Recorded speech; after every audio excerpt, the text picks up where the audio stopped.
How's everybody doing? Been a little bit of a while since I've been able to film. Things have been one thing after another, to be completely honest. Whether this channel and its successes has brought on extra testing, I'm not really sure, but every little thing that could be going wrong right now has been. The Lord always gets me through, so it's not what I would consider to be a big deal. I would consider to be par for the course, and I guess for those of us who are trying to make inroads in our faith and learn the word and become stronger in the Lord and more resistant to the nonsense that's going on around us, this is to be expected. So what can I say? I guess thank God I can still be considered worthy of testing, I guess. I'm hoping that's the case, of course. I think we all should be. I've not made a video because I have specifically been going out of my way to kind of take a step back, pay attention to the series of events that have been unfolding on the ground. And I'm one of those who, though I get ideas and inklings as to who might be who, what situation might be leading to another that is biblically proffered to us from the word. I don't want to go off. I don't want to go off with the chamber unloaded, I guess. I want to make sure that I have all the correct information that I can discern at the moment. And as if you've followed this channel for any period of time, you know that I don't style myself as a prophet. And if I'm ever correct about anything, it's a gift from God, but it is not necessarily because of visions or any type of special consideration that I may have because of a gift. I think it's just because I'm able to discern what the word says, and I do have a few things to say now. This recent so-called victory, and I'll call it so-called because there's always something going on in the background with the political situation in the West and United States, Babylon, that though it seems to be, at least this last go around, a fair representation of the people's will, which is really what politics is. It's essentially a form of mob rule. Although we are a republic, we still managed on the surface of things to have squeaked out an actual mob victory, if you will, a political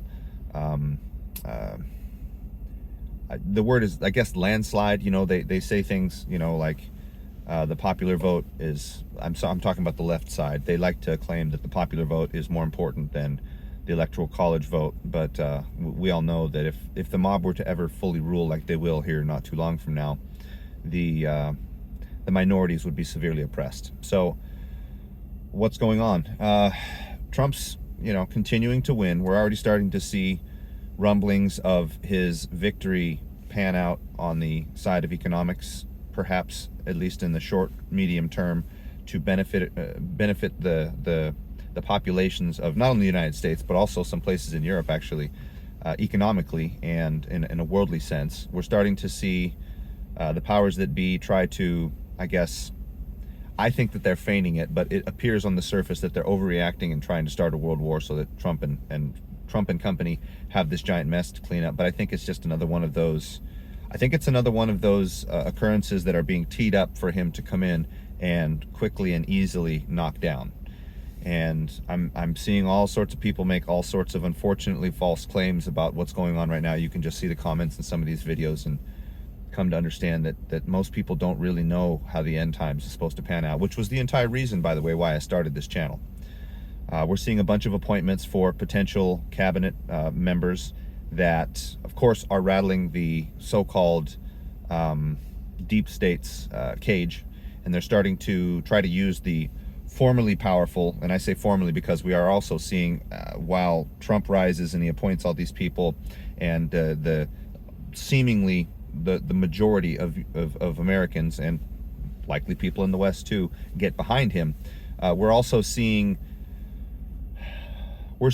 a perhaps the death throes of the mainstream media and any attempt to dissuade the population from accepting these appointments, some of which, again, surfacely seem to be better than others.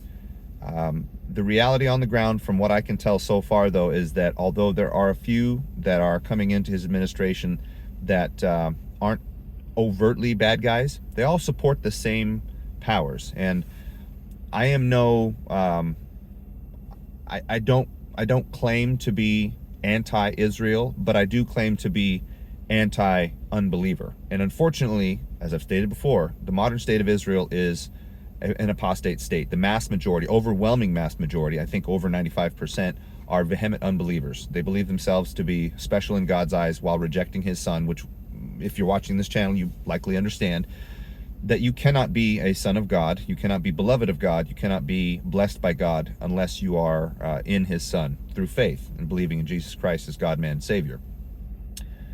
So that is one very strong consistency through all of these appointments. They all support the modern apostate state of Israel, somewhat blindly. Some others, some more than others, but overall, there seems to be a consistent theme that echoes Trump's first administration that has kind of the same, I don't want to say war hawk attitude, but support at all costs attitude, which of course is very much in line with the end times, because Mystery Babylon and revived Rome, and specifically Israel herself, seem to have a very in-depth and unfortunately incestuous, let's just say, relationship, politically speaking. And the major player in all of this is Elon Musk. He has used his platform essentially to forcibly usurp the MSM, the mainstream media's ability to just go out and tell a bunch of lies. Now, that being said, even though his platform, Twitter, or formerly Twitter, now X, has done, I think, a pretty good job of bringing us information on the ground and being reasonably honest and upfront about it, and when things are pasted and posted on that site that are false, they get called out quite quickly, which I think is on the empirical side a good thing, and on the deception side, all part and parcel with Satan's plan to make the bad guys who bring about the end time scenario where the Antichrist can rise essentially from amongst the ranks. And I'm convinced that although I'm not comfortable enough to outwardly state who I think it is, it's becoming unfortunately clear in the background that he is already on the scene. He's already active. He has a certain amount of protection from both the left and the right. You never really hear anybody calling him out or having anything negative to say about him, and he is very close to power. But I'll save that for a later date, because you guys can bet that when I am 100% sure, I will be screaming from the mountaintops through this medium, on X and other places, although I know it's going to cost me, who he is, and pointing it out as poignantly as possible. So what I want to point out today is a lot of the warnings of Paul and the Lord himself, pointing to the fact that the end times is not only going to be, it's marked out as being a very, very heavily riddled time of false prophets and false messiahs. There is also, well, I'll read a quick verse from 2 Corinthians 11, 12 through 5. I've seen a few videos on this, and they're fairly on point. But here's verse 12. And this, by the way, the background here, if you don't already know, in 2 Corinthians, Paul was being indicted for not being a flashy, worldly, or popular teacher, even though he was clearly an apostle and gifted as such. He just wasn't the speaker that they wanted. He wasn't exciting. He wasn't tickling their ears the way that the unfortunately worldly church of Corinth at that time demanded of him. So he was basically restating all of the ways in which he is an apostle, he is accepted, he is gifted and beloved by God, and sent specifically for their Gentilian benefit and ours as well. Here's verse 12. And I will keep on doing what I am doing in order to cut the ground from under those who want an opportunity to be considered equal with us in the things that they boast about. Speaking about the false prophets who are coming in, making a big show of things, and again, having many words that excited the peoples, not necessarily bringing them closer to God, and in this case, bringing them away from God. Here's verse 13. For such people are false apostles, deceitful workers, and masquerading as apostles of Christ. And no wonder, for Satan himself masquerades as an angel of light. It is not surprising then if his servants also masquerade as servants of righteousness. Their end will be what their actions deserve. And to see a very, very resounding rebuke of these false prophets and what they deserve, just go read Ezekiel 13, and you'll see the end of all of these false prophets and messiahs who are making all these false claims of peace and safety. They offer you trinkets that seemingly draw you away from God, because they inspire superstition inside of man that makes them have faith in these things instead of the Creator himself. Specifically, I would refer to technology today as being one of the main charms, and scientific advancement likely not too far around the corner, if you will, to come from some type of perhaps satanically controlled AI. And I still maintain that that is likely the god of Antichrist. The truth remains to be seen as it pans out in the end, but with the most likely candidate for the false prophet, and I'm talking about Elon again, saying the things that he's saying, all while wearing Baphomet costumes with upside down crosses, and saying things like New World Order in Latin on his site, claiming that the United States is the new Rome and all these things, and saying that saying so many things it's hard to keep track of, to be honest. But he's managed recently, if you guys are not aware, to increase the scope of his Starlink internet system to such a degree that essentially the entire world right now is covered with this particular technology, in such a way now that I've just recently seen that T-Mobile is now starting to offer Starlink as part of their internet service on their phones, which means, as I've mentioned in previous videos, the cell phone, I believe it's called the Pi phone, that Tesla is in process of creating to not only be the most advanced phone ever, but to also include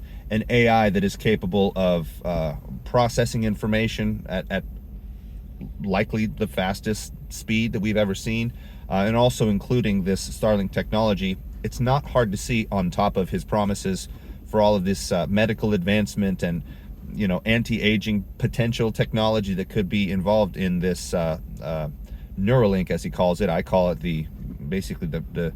I call it Mark of the Beast version 1.0, and actually it's advanced quite a bit more, so I guess it's probably quite a bit past that. But on top of all of these other things that he's been promising as being a great advancement in human technology, he's also made mention that, and I think we're all convinced at this point, that cryptocurrency or digital currency that can be shut off at any point by the person who's in control of it is absolutely a guarantee at this point. The fiat currencies of all the Western countries are being destroyed. Right now we're seeing a little bit of an elevation of the dollar, but to what end? We've inflated the value of this paper money so much so that we've put ourselves into a massive amount of debt. And I mean, Trump and Elon are both already promising that cryptocurrency is going to be the answer to paying off that debt. And of course, that's yet another way in which they are proffering this false light of hope, on top of, the peace and safety that could come from having, rockets that would allow us to escape the world once it starts to go under, because it's quite clear this place is set to burn. Whether you're a believer or not, it's quite easy to see that this world cannot sustain itself, and the promise of Mars and all these things as being the next potential frontier for humanity and all these things, it's all a false hope. It's all false nonsense. Put all of that together with the fact that Trump has not, though, directly said so. He has claimed that he has information about aliens being real, and we're seeing more and more of this nonsense peak up over time. And to me, it's seeming like a perfect scenario to allow for not only a mass deception to perhaps explain away the 7 trumpet judgments, the bowl judgments, and all the miracles and whatnot that are going to be performed on the ground by, like, the 444,000, the 2 witnesses, Moses and Elijah, prophesying for the first half of the tribulation. All of that going on all at once, I think, has to be explained away somehow. So taking advantage of the last 100 years of the Western culture, the world at large really, but Western culture primarily, and its addiction really to the idea of there being aliens. None of this is surprising to me, and it's all coming about in such a way that this so-called superhero team, they've even called themselves the Avengers, of all things, this new cabinet that Trump is purporting as being the answer to all that ails us.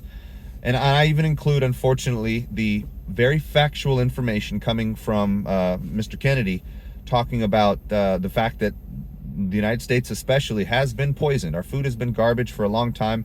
I don't talk about it much on this channel, but I think it is reasonable to say that finding a good food source that doesn't destroy the body, that actually nutrifies us, gives us all of our vitamins and minerals, and doesn't cause long-term disease is extremely not only expensive, but difficult to search out. And the fact that all of these so-called and really empirically good things are being offered right along with this false hope and light is all designed specifically to draw us in to the salvation-like nature that they are proffering, all while leaving Jesus Christ to the side of things. I do understand that Trump himself has made mention of Jesus Christ many times, but false prophets also brazenly use the Lord's name, specifically in this case in vain, and I think this is exactly what the Bible is referring to.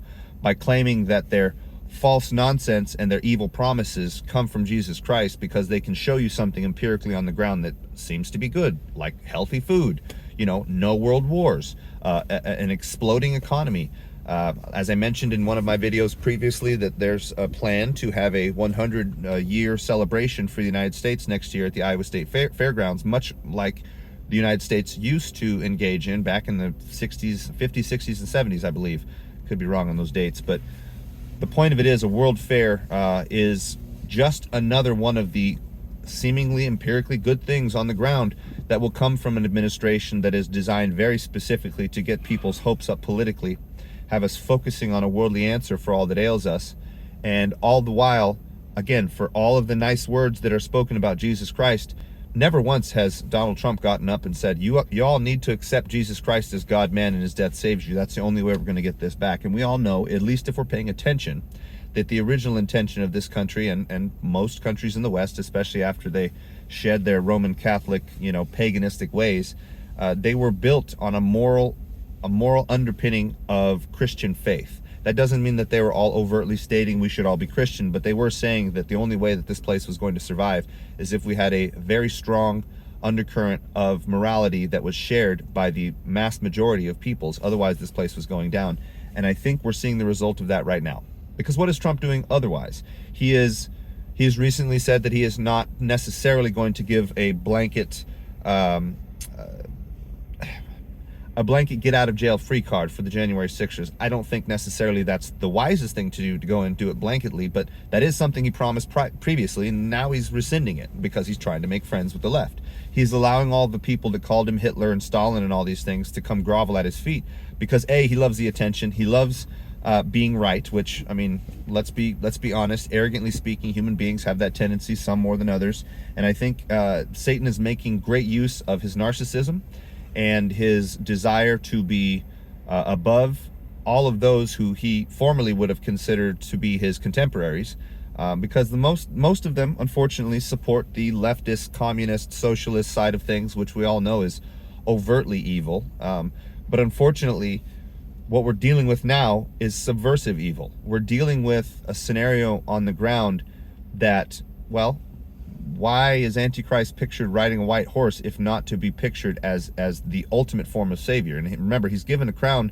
and the ability to conquer for a very good reason, so that when the king of the south, the Mahdi, or whatever you want to call it, rises from those three southern nations to oppose him, when really that is his scapegoat, as I've mentioned before, he will have even more backing from the peoples, including Christians, because, like I said, what if he and his group of people somewhere in the Middle East who clearly hate the West and clearly hate Israel decide that they want to inflict yet another series of 9/11 type events upon us, especially when, like I noted in the last video, we're about to have a massive gathering of potentially millions of people all in one place, specifically to celebrate American exceptionalism, when really the people should be ushered directly into Jesus Christ's arms, and that's not what's happening. We are at a very interesting time. We are seeing, in my opinion, the rise of the false prophet, who is laying the groundwork so that when the Antichrist does come of age, and I do believe it's a matter of him coming of age because, as I've noted before, he will be very young and he will be very close to power, though not legally allowed the rights of power. And I would like to mention Matthew 24:24, and this was speaking about the end times. This is also echoed in Mark 13. False messiahs and false prophets will appear and perform great signs and wonders to deceive, if possible, even the elect. The elect is believers. The elect are those who are, even if just temporarily, chosen by Christ because they choose him. We are the targets for all of this. Getting people out of their faith and into their flesh, looking towards politics, looking towards a worldly answer, looking towards that Caesar that the Pharisees and Sadducees demanded that Christ essentially usurp and become, all for their own personal benefit, is exactly what we are being pushed to. I don't want to let this video go on too much longer, but I hope you guys get the gist. Right now, we are being fed a bunch of nonsense that is being whitewashed over, much like the tombs that Christ called the Pharisees and Sadducees, so that we cannot see the death and the evil that's inside of them, but the pretty pristine outside. Take all of this together with the fact that recently and more increasingly we are seeing calls for the third temple to be built. If this is not the end of man's reign on earth before the time of the actual tribulation, which I still firmly believe is going to start sometime in the fall of 2026, then I don't know what is. Comment, let me know what you think. I don't want to ramble too long again, but I do think that keeping our minds soberly anchored only in the Word of God is the only way we're going to get through this. And I need to take advantage of the fact that I am a naturally effective wet blanket and lovingly tell you all that what is happening on the ground and what is being fed to us is not what it seems, and we need to stay sober and alert. Otherwise, that roaring lion, Satan, will pounce. Let me know what you think. Share with your friends. We'll talk to you soon.